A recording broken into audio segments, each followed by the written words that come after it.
ये रात के बुरे सपनों के समान है। प्राचीन सांप्रदायिक उपकरणों से भरा एक कमरा, जिन्हें एक ऐसा इंसान इस्तेमाल करने को तैयार है जो कभी झूठ बोलने की सोच भी नहीं सकता। जो भी उस इंसान ने इकट्ठा किया, उसे लगता था कि ये सब कभी खराब नहीं होगा।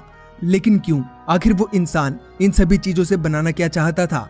आज मैं आप लोगों को बताने वाला हूँ कि आखिर उस इंसान ने इन 42 बसों से ऐसा क्या बनाया कि बाद में पुलिस को बुलाना पड़ा।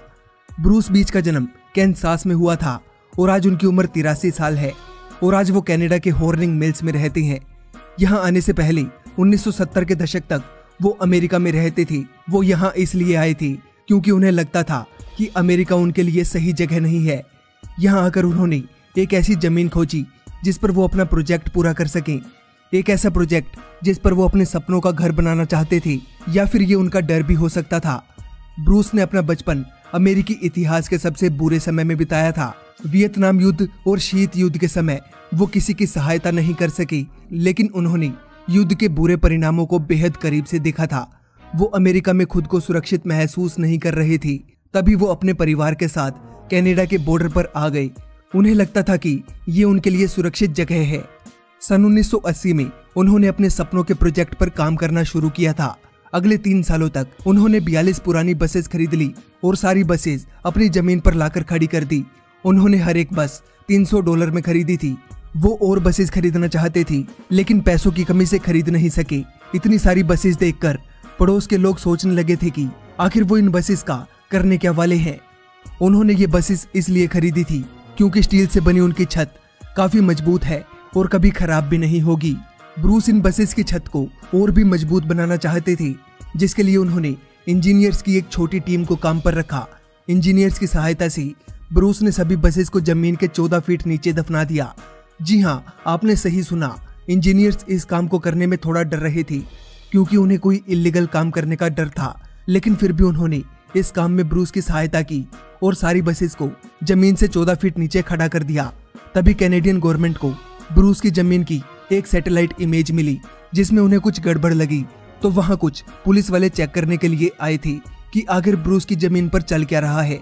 उन्होंने जब वहां आकर देखा तो वो हैरान रह गए और उन्होंने ब्रूस को अपना ये प्रोजेक्ट बंद करने का ऑर्डर दे दिया। लेकिन ब्रूस ने उनका ये ऑर्डर नहीं माना और अपना प्रोजेक्ट जारी रखा। ब्रूस ने सभी बसेस को अंदर से एक साथ जोड़ दिया और सभी बसेस के ऊपर मिट्टी भी डलवा दी। ब्रूस ने इन सभी बसेस के अंदर बिजली और नहाने धोने के पानी का भी इंतजाम करवा दिया। यहाँ तक कि ब्रूस ने इसमें पीने के पानी का भी इंतजाम कर दिया था।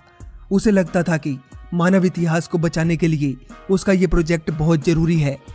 सन 2005 में फायर डिपार्टमेंट ने ब्रूस के इस प्रोजेक्ट के अगेंस्ट एक्शन लेने का फैसला लिया। उन्होंने कोर्ट जाने की बजाय बिना किसी परमिशन के ब्रूस के इस प्रोजेक्ट की एंट्रेंस को सील कर दिया। लेकिन इससे भी ब्रूस ने अपने प्रोजेक्ट को बंद नहीं किया। आखिर ब्रूस ने एंट्रेंस खोलने का तरीका ढूंढ निकाला और काम फिर से शुरू कर दिया। ब्रूस के पास किसी बिल्डिंग परमिट के ना होने और इस प्रोजेक्ट के असुरक्षित होने की वजह से पुलिस और बाकी अधिकारियों ने ब्रूस को अपना ये प्रोजेक्ट बंद करने के लिए डराना धमकाना शुरू कर दिया। तभी ब्रूस ने पुलिस और बाकी अधिकारियों को बताया कि जिस इंजीनियर ने कनाडा का सबवे सिस्टम बनाया है, वही इंजीनियर ब्रूस का ये प्रोजेक्ट तैयार करने में मदद कर रहा है। ब्रूस ने अधिकारियों को यह भी समझाया कि उसके इस प्रोजेक्ट के अंदर कोई भी इंसान भूखा नहीं रह सकता। इसके कुछ ही साल बाद ब्रूस ने बंकर में कैन फूड इकट्ठा करना शुरू कर दिया। 80 के दशक से अचार के कई डिब्बे इस बंकर में रखे हुए थे, लेकिन ब्रूस का कहना था कि आज भी ये सब खाना हम खा सकते हैं।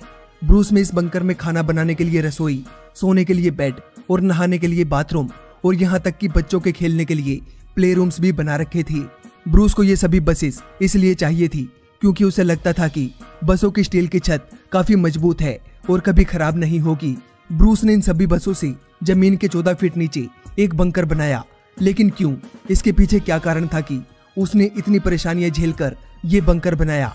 ब्रूस ने ये बंकर न्यूक्लियर वॉर से बचने के लिए बनाया था, जिसका नाम उसने रखा AKA आर्क 2। ब्रूस के मन में न्यूक्लियर वॉर का डर तब से ही बना हुआ था जब वो US एयरफोर्स में रेडियो टावर ऑपरेटर का काम करता था। ब्रूस तब से ही मन में इस तरह का शेल्टर बनाने की योजना बना रहा था। ब्रूस कम से कम इतना बड़ा शेल्टर तो बनाना ही चाहता था जिसमें कम से कम 500 लोग न्यूक्लियर वॉर के समय में बच सकें। आज के समय में जब हम लोग सिर्फ और सिर्फ कोरोना वायरस के बारे में सोच रहे हैं, तब हमारे बीच एक ऐसा इंसान भी है जो न्यूक्लियर वॉर जैसी घटनाओं के बारे में भी सोच रहा है। ब्रूस को लगता है कि न्यूक्लियर वॉर के बारे में सिर्फ सोचना ही काफी नहीं है। वो सोचता है कि हमें न्यूक्लियर वॉर के लिए हमेशा तैयार रहना चाहिए। ब्रूस का मानना है कि न्यूक्लियर वॉर से चारों तरफ तबाही तो मचेगी, लेकिन उसके बाद हमें अपनी दुनिया को कुछ अच्छा बनाने के बारे में भी सोचना चाहिए। ब्रूस ने अपने बंकर में एक न्यूज़पेपर भी रखा है जिसकी हेडलाइन है reconstruction of society after nuclear war. इस न्यूज़पेपर में ब्रूस ने लिखा है कि न्यूक्लियर वॉर के बाद हम अपनी सोच और दुनिया को किस तरह से अच्छा बना सकते हैं। ब्रूस ने इतने सालों में पुलिस और बाकी अधिकारियों की तरह काफी लोगों से उसके इस बंकर के लिए भला बुरा भी सुना है, लेकिन कुछ ऐसे लोग भी हैं जो लोग ब्रूस के इस काम के लिए उसका साथ देते हैं और उसके इस बंकर के लिए उसका धन्यवाद भी करते हैं। ब्रूस ने 40 साल में अकेले ही इंजीनियर्स की सहायता से इतना बड़ा काम कर दिखाया। आज ब्रूस अकेले ही इतने बड़े बंकर की रखवाली करते हैं। आखिर ब्रूस ने ये बंकर इंसानियत और एक अच्छी दुनिया का निर्माण करने के लिए बनाया है। ये बात सच में लाजवाब है। इसके लिए एक लाइक तो बनता है। तो दोस्तों, आज के लिए बस इतना ही। और आप लोगों को ये वीडियो कैसी लगी मुझे नीचे कमेंट सेक्शन में जरूर बताइएगा। और भी ऐसी ही इंटरेस्टिंग स्टोरीज के बारे में जानने के लिए अट्रैक्टिव दुनिया को अभी सब्सक्राइब करें। मिलते हैं अगली वीडियो के साथ। यह वीडियो देखने के लिए आपका धन्यवाद।